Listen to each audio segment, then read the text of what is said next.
भूल गल्प। एक बेतुकी दास्तान। रामबाबू जैसे भारी कृपण व्यक्ति हैं। उनके पड़ोसी वृंदावन चंद्र का हाथ उतना ही खुला है। इन दोनों में बरसों पुरानी घनिष्ठ मित्रता है। फिर भी क्या रूपरंग और क्या स्वभाव, दोनों में रत्ती भर भी मेल नहीं है। वृंदावन बाबू कद में नाटे और गोलम टोल से इंसान है। उनके सिर पर बालों का नामो निशान नहीं, यानी पूरा मैदान साफ है और मूंछ दाढ़ी भी बिल्कुल सफाचट रहती है। रजिस्ट्री ऑफिस में पूरे 56 साल तक बड़ी प्रशंसा के साथ नौकरी करने के बाद अंत में उनकी बड़ी पदोन्नति हुई थी। अब 60 वर्ष की आयु में वे अभी अभी पेंशन लेकर विश्राम कर रहे हैं। इस त्रिलोक में उनकी पत्नी और एक बूढ़े ताऊ के अलावा और कोई नहीं है। ताऊ जी ने कभी विवाह नहीं किया और वे वृंदावन के साथ ही रहते हैं। इधर राम प्रसाद सान्याल साहब दुबलेपतले और ताड़ के पेड़ जैसे लंबे हैं। हमारे पोस्टमास्टर प्राणशंकर घोष के अलावा इतना लंबा आदमी पूरे मोहल्ले में ढूंढे नहीं मिलेगा। राम प्रसाद जी अंग्रेजी का एक अक्षर तक नहीं जानते, फिर भी संगमरमर और जूट के तेल का व्यापार करके उन्होंने एक शानदार 2 मंजिला कोठी खड़ी कर ली है। गांव में जमींदारी खरीदी है और कई कारखानों के हिस्सेदार बन बैठे हैं। उनके 8 बेटे हैं, पर एक भी बेटी न होने का उन्हें बड़ा मलाल है। राम प्रसाद जी का चौड़ा माथा, उस पर घने बालों का अंबार, चेहरे पर लंबी दाढ़ी और आंखों पर आधुनिक फैशन का बिना फ्रेम वाला चश्मा, ये सब उनके व्यक्तित्व को और भी रोबीला बनाते हैं। उनके चश्मे का डंडियों से कोई लेना देना नहीं है, वो तो बस नाक के ऊपर स्प्रिंग के सहारे टिका रहता है। कुल मिलाकर उन्हें देखकर ही समझ आता है कि वे कोई मामूली हस्ती नहीं है। प्रतिदिन शाम ढलते ही मोहल्ले के सारे नामचीन बाबू लोग राम प्रसाद जी के बैठक खाने में जमा हो जाते हैं। वहां पान, तंबाकू, चाय, बिस्कुट और संदेश के साथ हंसी मजाक और गपशप का दौर चलता है। बैठक खाना काफी बड़ा है, जहां फर्श पर बिछी सफेद चादर पर ढेरों मसंद और रंग बिरंगे हाथ पंखे इधर उधर बिखरे रहते हैं। इसके अलावा कमरे में कुर्सी, मेज या किसी भी प्रकार का कोई फर्नीचर बिल्कुल नहीं है। पोस्टमास्टर बाबू, हरिहर डॉक्टर, प्रधानाध्यापक यतीश राय और इंस्पेक्टर गांगुली जैसे लोग रोज वहां हाजिर होते हैं। वृंदावन बाबू थोड़े शर्मीले स्वभाव के हैं, इसलिए शुरू शुरू में वे वहां कम ही फटकते थे। वे इस मोहल्ले में नए आए थे, इसलिए किसी से जान पहचान ही नहीं थी। बस पोस्टमास्टर बाबू से थोड़ी जान पहचान थी। खैर, पोस्टमास्टर बाबू भी कम जिद्दी नहीं थे। क्रिसमस की छुट्टियों के बीच एक रविवार को वे एक तरह से जबरदस्ती खींचकर वृंदावन बाबू को राम प्रसाद जी की बैठक में ले आए। पहली ही मुलाकात में दोनों की ऐसी जमी कि फिर वृंदावन बाबू को कभी दोबारा बुलाने की जरूरत नहीं पड़ी। इस घटना के 7 दिन बाद की बात है। राम प्रसाद जी की बैठक बड़ी जमी हुई थी। बात चल रही थी कि इंसान को पहचानने में अक्सर कैसी कैसी अजीब भूलें हो जाती हैं। डॉक्टर हरिहर बाबू ने अपना किस्सा छेड़ा। भाइयों, एक बार मैं जिस मुसीबत में फंसा था, वो शायद मैंने आप लोगों को नहीं बताया। ये कोई 20 साल पुरानी बात है। एक शाम खाना खाकर मैं जल्दी सोने की सोच ही रहा था कि मेरी डिस्पेंसरी के नौकर ने खबर दी, प्रमथ बाबू आए हैं। उन दिनों प्रमथ मित्रा अपने दिमागी रोग के लिए मुझसे इलाज करवा रहे थे। उस दिन तय हुआ था कि मैं उनके लिए एक मिक्सचर बनाकर रखूंगा। मैंने बिना कुछ सोचे दवा की शीशी नौकर को थमा दी और एक पुर्जे पर लिख दिया, दवा की एक खुराक अभी तुरंत लें। कमजोर मस्तिष्क के लिए किसी भी तरह का मानसिक श्रम या उत्तेजना ठीक नहीं है, इस बात का सदैव ध्यान रखें, तभी आपकी बीमारी ठीक होगी। मिनट भर भी नहीं बीता था कि नौकर हड़बड़ाकर वापस आया और बोला, बाबूजी। वो सज्जन तो चिट्ठी पढ़कर आग बबूला हो गए और दवा की शीशी तोड़कर आपको गालियां देते हुए चले गए। ये सुनकर मेरे तो होश उड़ गए। खैर, जल्द ही माजरा साफ हो गया। पता चला कि वो प्रमथ मित्रा नहीं, बल्कि मेरे अपने सगे मामा सुर बाशबेड़िया वाले प्रमथ नंदी थे। वे बड़े ही तुनक मिजाज आदमी थे। मुझे उसी रात भागना पड़ा बुढ़े को मनाने के लिए, उन्हें यह समझाने में कि वो दवा उनके लिए नहीं थी। मुझे पूरे 2 घंटे लग गए।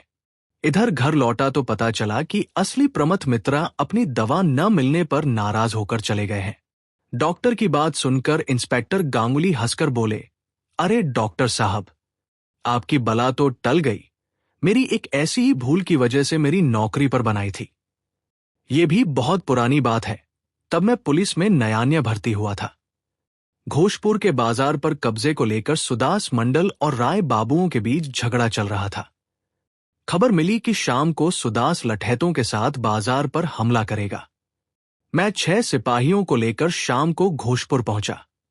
थोड़ी देर बाद नदी की तरफ से मशाल की रोशनी दिखी। मैंने एक झाड़ी के पीछे छिपकर देखा कि कुछ लोग लाठियां लेकर बैठे हैं और एक पालकी की ओट में 2 लोग बातें कर रहे हैं। एक ने कहा, सुदासदा, अभी कितनी दूर है? जवाब मिला, बस घोषपुर का बाजार दिख रहा है, बस। मैंने इशारा किया और पुलिस वालों ने पकड़ो पकड़ो करके धावा बोल दिया। पुलिस को देखते ही लठैत तो रफू चक्कर हो गए, पर पालकी के पास बैठे 2 लोग पकड़ लिए गए। उनमें से एक जवान और रोबीला था। मैंने समझा यही सुदास मंडल है। मैंने उसे डपट कर कहा, अब थाने में चलकर अपनी हेकड़ी दिखाना। उसके साथ जो बूढ़ा नौकर था वो रोने लगा और कुछ समझाने की कोशिश की, पर मैंने एक न सुनी। उन्हें हथकड़ी पहनाकर मैं बड़े गर्व से थाने ले आया, पर वहां पहुंचते ही जो तांडव हुआ। हमारे हेड इंस्पेक्टर जतीन बाबू गुस्से में लाल हो गए, स्याही की दवात उलट दी और कागज कलम फेंककर मुझे समझाया कि मैं कितना बड़ा मूर्ख हूं। जिसे मैं पकड़कर लाया था वो सुदास मंडल नहीं बल्कि सुभाष चंद्र बोस थे, और वे खुद जतीन बाबू के दामाद थे। बड़ी मुश्किल से हाथ पांव जोड़कर मैंने अपनी नौकरी बचाई थी। इंस्पेक्टर की कहानी खत्म होते ही वृंदावन चंद्र अपनी चोटी हिलाते हुए बोले, आपकी बातें सुनकर मुझे भी एक किस्सा याद आ गया। पर यह भूल मैंने नहीं, मेरे भतीजे ने की थी जो मेडिकल कॉलेज में पढ़ता है। एक शाम मैं अंधेरे कमरे में बैठा था। बाहर भी काफी अंधेरा था। बस पतली सी नाखून जैसी चंद्रमा की रेखा पूर्व दिशा में झांक रही थी। तभी मुझे लगा कि कोई दीवार फांदकर छत पर चढ़ रहा है। वृंदावन बाबू अभी इतना ही कह पाए थे कि बरामदे से आवाज आई, बाबूजी, टेलीग्राम। राम प्रसाद जी तुरंत उठकर गए और टेलीग्राम लेकर आए। उन्होंने अपना चश्मा माथे पर चढ़ाया और टेलीग्राम पढ़ने लगे। पढ़ते पढ़ते उनकी आंखें फटी की फटी रह गई। डॉक्टर साहब ने पूछा, क्या हुआ राम बाबू, क्या लिखा है? राम बाबू धब से सोफे पर बैठ गए और बोले, भाइयों, अनर्थ हो गया। गांव से परेश ने टेलीग्राम भेजा है, serious accident, come home immediately. मेरे 3 बेटे पूजा की छुट्टियों में गांव गए हैं। एक ननिहाल में है और बाकी 3 मां के पास यहीं हैं। पर यह परेश अभागा मुझे क्यों भेज रहा है? और आज गुरुवार के दिन मैं घर से कैसे निकलूं? कुछ समझ नहीं आ रहा। उन्होंने नौकर को आवाज दी, जा, तीसरी मंजिल वाले कमरे से मेरी कलम लेकर आ। फिर उन्होंने सोचा कि एक टेलीग्राम वापस भेजकर विस्तार से पूछा जाए। गपशप का दौर तो अब सन्नाटे में बदल गया था। सब चिंता में डूबे थे। तभी अचानक राम प्रसाद जी चिल्ला उठे, अरे ये क्या? ये किसका टेलीग्राम है? इसमें तो रमापत सेन लिखा है। मेरी आंखों को क्या हो गया है? मैं इसे राम प्रसाद सान्याल पढ़ रहा हूं।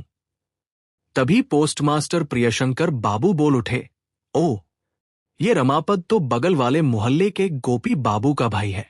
मुझे पता है उनके ससुर का नाम परेशनाथ है। बस फिर तो हंसी का ऐसा फव्वारा खूटा कि पूछिए मत। राम बाबू ने राहत की सांस ली और बोले, देखा भाइयों, इस हरकारे की गलती ने मेरा हार्ट फेल करवा दिया होता। वैसे भी अब मैं बूढ़ा हो चला हूं। इसी आषाढ़ के महीने में 60 के दशक में कदम रखा है। वृंदावन बाबू ने कहा, अरे तब तो आप मेरे ताऊ जी के सामने अभी बच्चे हैं। उनकी उम्र 69 साल है। डॉक्टर साहब बोले, मेरी भी 64 पार हो गई है। पर उम्र का प्राइस तो भोलनाथ के पिता को मिलना चाहिए। वे 78 के हो गए हैं। तभी बड़े बड़े थालों में सजाकर राम प्रसाद जी के 3 नौकर पकवान लेकर हाजिर हुए। कचौरी, निमकी, संदेश से लेकर पीठे पायस तक, करीब 14 तरह के व्यंजन।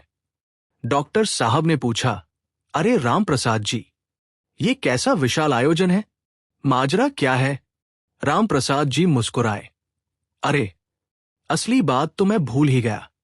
आज मेरे दामाद आए हैं, इसीलिए घर में ये मीठे मुंह का इंतजाम किया गया है।